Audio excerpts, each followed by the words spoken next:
Hello friends, my name is Sunil Ranjan and I am an English teacher. Now here I have come with a summary of The Shadow Lines by Amitav Ghosh. Well, it's a novel of diaspora. Diaspora means people of one country spreading throughout the world. They are at different places. Well, the story begins in a summary form. The novel The Shadow Lines portrays the Hindu-Muslim riots caused by partition and consequently its impact upon a large number of innocent people. Because of the pathetic situation, the characters go to various regions in search of their identity. Ultimately, they cross their social, cultural, and national boundaries that make its theme multicultural and diverse.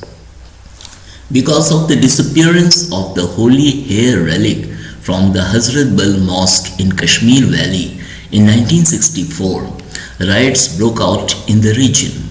A large number of people died in the violence that followed. When the news flashed in the newspapers of Dhaka, the city lost its peaceful life. People came out on the roads and brutally killed the innocent. Tridib was one of them who died. His death becomes significant. The author underscores the sense of violence that followed the partition of India. Partition had come as a great shock to the people. Due to partition, people had lost their blood relations. They did not believe in the existence of the imaginary dividing shadow lines on the maps of the country. To them, it was the political administrators and designers who had created such lines for their selfish gains. The country had long been living in peace and harmony. Though people had different religions, they cooperated with one another and lived happily. The political administrators had forced the country to undergo the evil experience of partition. Mr.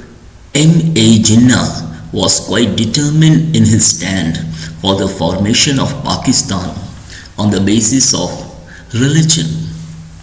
His claim had no vision.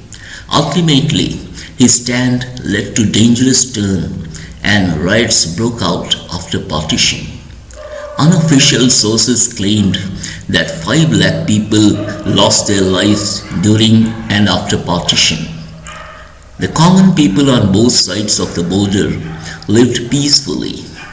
Often there were talks about their relatives killed in the other parts. The people who suffer from such problem were not the creators of borders. They were not the political administrators but people on both sides. They did not even know who Mr. Jinnah or Mr. Nehru was. They did not know what led to the partition of the country. That is why in the novel, the old uncle of Thamma called Jethamoshai in Dhaka gives entry to a Muslim family who looks after him. Khalil of the Muslim family is a rickshaw puller. He looks after the old man more carefully than his own family. But both the innocent people are killed in the riots.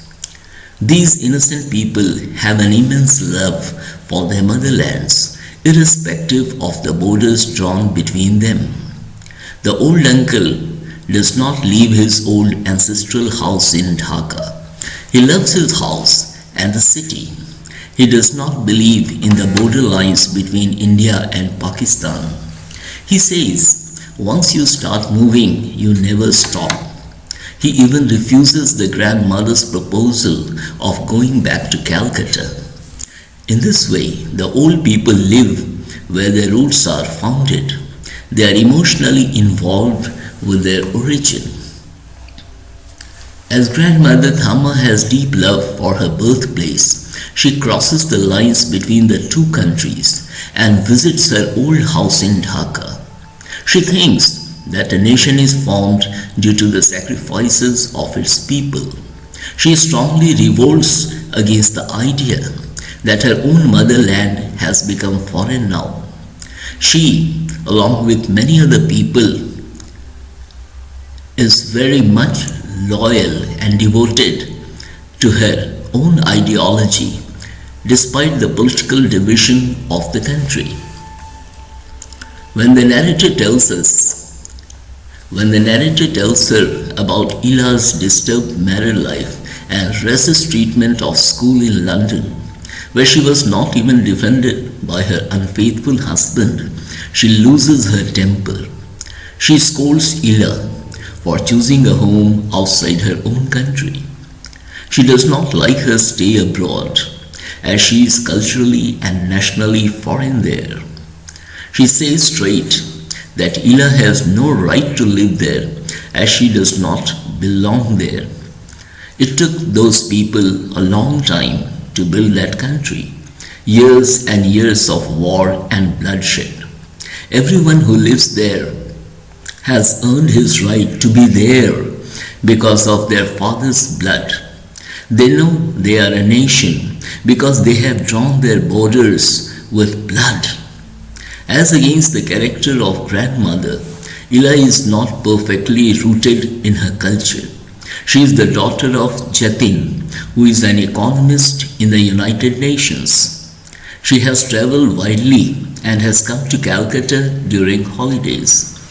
As her childhood days have been spent in various countries, she does not have any special attraction for Indian culture. She is ultra-modern in her looks, behavior and thinking. Her looks and clothes are not appropriate to her Bengali middle-class origins. Her concept of freedom is also completely different. The grandmother very clearly comments on it when the narrator says that she has chosen to stay in London because she wants freedom. Ila too admits the difference in her behavior when in the nightclub of Calcutta Grand Hotel, after heavily drunk, she is not allowed to dance with a businessman by Roby. Ila always lives in the present. While doing so, she tries to get rid of her cultural roots. Hence, she is different from her people both in thought and culture. She does not believe in the traditional role of Indian woman. She is an unimaginative realist because she lives in the present. She does not have any good memories. Her boyfriends change as quickly as one changes the toothbrush. It is because of this and her lack of roots in the culture that she cannot think of the compatibility of a relationship or subsequent marriage with Nick Price, which fails. She is not fixed to any single nation. Once she tells the narrator that she does not like his culture. She says, "Free of your bloody culture and free of all of you." This love of her for freedom underlines modern diasporic trend as seen in literature. Her constant interaction with new cultures abroad or the partition of India does not influence her conviction. Ila's mindset clashes with grandmother's deep faith in nationality, culture and borders. Though she has lived first in East Pakistan, then in Burma and finally in Calcutta, the grandmother's love for her birthplace does not lessen. Once she desires to see the borders between India and East Pakistan. She feels that there might be soldiers of both the countries pointing their guns at each other. This reveals that the matters of boundaries and national culture are deceptive and delicate. Humanity cannot be divided. The dividing line exists inside the human mind, not outside it. Universal life is like the time, which has been divided into past, present and future by us for our convenience. Actually, there is no such division in time. Similarly, nations have no separating lines between them. We have two different worlds of the diaspora in the novel. The one which believes in the past, while the other lives in the present. The first is traditional, while the other is modern. Thus, we have two different generations, one represented by the grandmother and the other by Ila.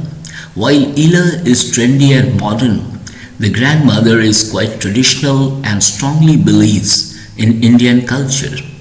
She has the experience of freedom struggle and filled with the sense of strong nationalism. She always cherished a middle class life with self respect. Therefore, she is highly critical of both Ila and Tridib, who want to live in a free space. She regards Ila as a prostitute and is highly critical of a concept of freedom. She does not like the narrators meeting her.